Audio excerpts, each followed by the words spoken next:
Can't tell you much about that day, but this exact car was parked on the show field.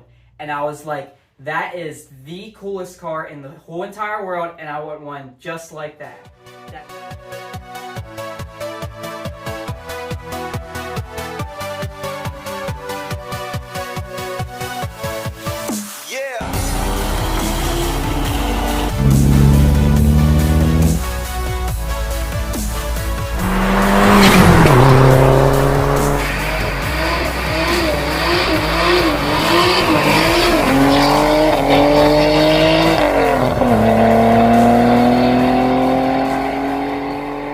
Today we are waiting for parts on the Corrado, and so I am super excited to tell you guys about me buying this car, why it means so much to me, and answer some of my most frequently asked questions. The story starts out in 2015. I was also 15 years old, and I was looking to buy my first car. I thought Volkswagens were awesome, but knew nothing about them, and so for my first car, I bought a 97 Jetta with the ABA in it for $1,000. It was rusty, it was slow, but it was the perfect first car. Did some race lands, some cheap wheels, just a few fun little things that already had some crappy halos in it. And it was the perfect first car. My dad and grandpa taught me how to work on cars on that, and it just ignited the fire. It got me super excited. That spring, my dad took me to my first Volkswagen show, which was Spring Breakdown in Campbelltown, Pennsylvania. We rolled in there in my Mark III, and I was hooked.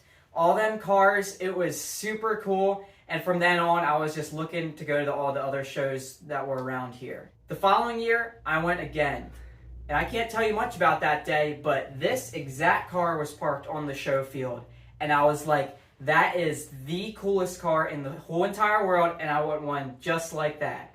That 90s styling with them crazy angles, the crazy wide stance, the Schmitz, the all red tails, the E-codes, my favorite engine in the world, the VR6. Like, this car was just perfect. I knew what Corrados were, and I had seen a few in real life, but never actually up close. Got to talk to the owner, and from that moment on, the hunt was on. I was going to own a car just like this one day. That following fall, I actually found one about a couple hours north of here for sale that I went and looked at, and it was clean. It was dark burgundy, VR6 car. I think it was like $3,500 with like 140,000 miles. I had my bar set really high. I wanted a show car, and looking back, like, that car was so cheap. The market back then was so much different, but nope, I was aiming my bar for a car just like this. Well, crazy enough, a few months later, this exact car pops up for sale. So the story on this car is that it was built by a guy named Zach in 2008. He owned the car for many, many years. Really kept after everything. He did the VR6 turbo build, windows out restoration, all the work. Mad respect to that guy. He is awesome. You Vortexers would know him as Buddha92 SLC, and he documented all kinds of stuff on this car. Really cool guy. In about 2014, he sold the car to another guy who mostly parked the car. It got kind of neglected, and that's why a few years later it came up for sale. And I saw it for sale and was like, oh my goodness, this is the holy grail for me. This is the car I've been wanting. I never thought I would actually see it for sale. The price was way too much for me to afford, and I was like, there's no way, but hey, it's kind of cool to think about at least. But there was one major problem with the car, and that's that it was having a very obnoxious clicking sound coming from the transmission. So a few months later, the price kept dropping because everyone was scared of buying this car with this noise that we didn't know what it was. And so finally it got down in my price range. So I messaged the guy, we met up and took it out for a test drive, and yep, it made this noise.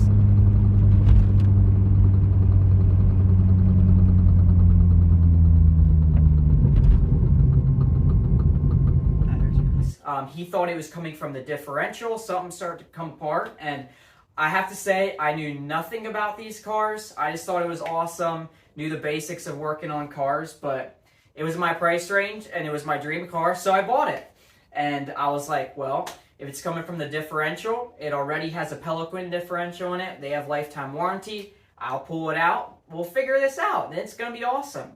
Well, it was an awesome learning experience. tore it all down, that's when I started making YouTube videos and all of a sudden getting connected with the community, and it was really awesome. Sent the diff down to Georgia for them to go over. A friend had a new trans for me to put in that was much better condition.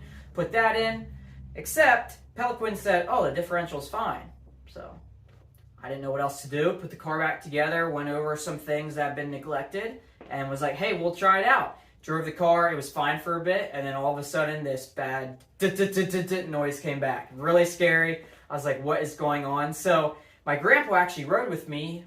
He's been a mechanic all his life, and right away he said, oh, that sounds like a CV shaft or an axle shaft.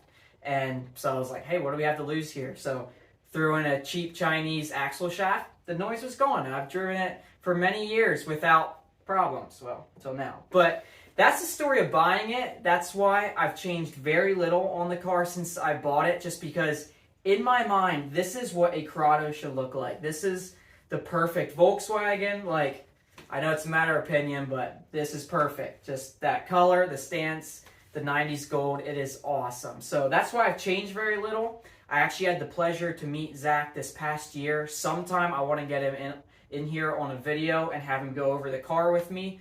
A lot of respect to him because he did an awesome job.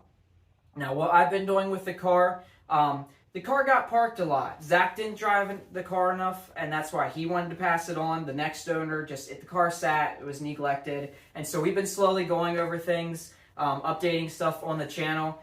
You guys saw the last video with the car. The diff did have an issue now here, 5 years later. It's crazy. Up front, we got an old school VR6 turbo setup. Absolutely love it. Pretty basic C2 chip. I can get into specifics as we're putting a new trans in, and we got a bunch of work coming up in upcoming videos, but absolutely love this thing. As I mentioned, I dreamed of VR6s and Corrados for several years, and it's super special to me because the first time I ever experienced either of those was riding shotgun in this car. And from the first time I drove this car, just absolutely smiles. Drives so good, got that low center of gravity. The VR6 makes just absolutely incredible noises, and I love it. Something I've learned to appreciate so much about this car is this beautiful 90s interior. I love that Zach kept it very OEM plus, just by adding a few goodies like the Momo. We got the Alpine setup and the gauges, but other than that, just kept it very simple and clean. You don't see a lot of good examples of the grayed out interior anymore, and I just think it's a very comfortable, pleasant place to be.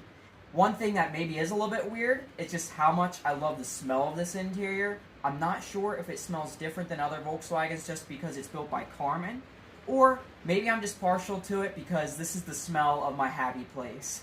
And anytime I smell this smell, I always know we're going to be having a good time. Feels a little bit weird without any transmission in here. I just wanted to make this video just to say how much I love this car, get a little bit of the backstory. I've told little bits and pieces of this, but this is why this car is so special to me. I've owned the car for over 6 years now and still love it more than I ever have. I just think there's something really special here, and there's a reason that there's a cult following around these cars.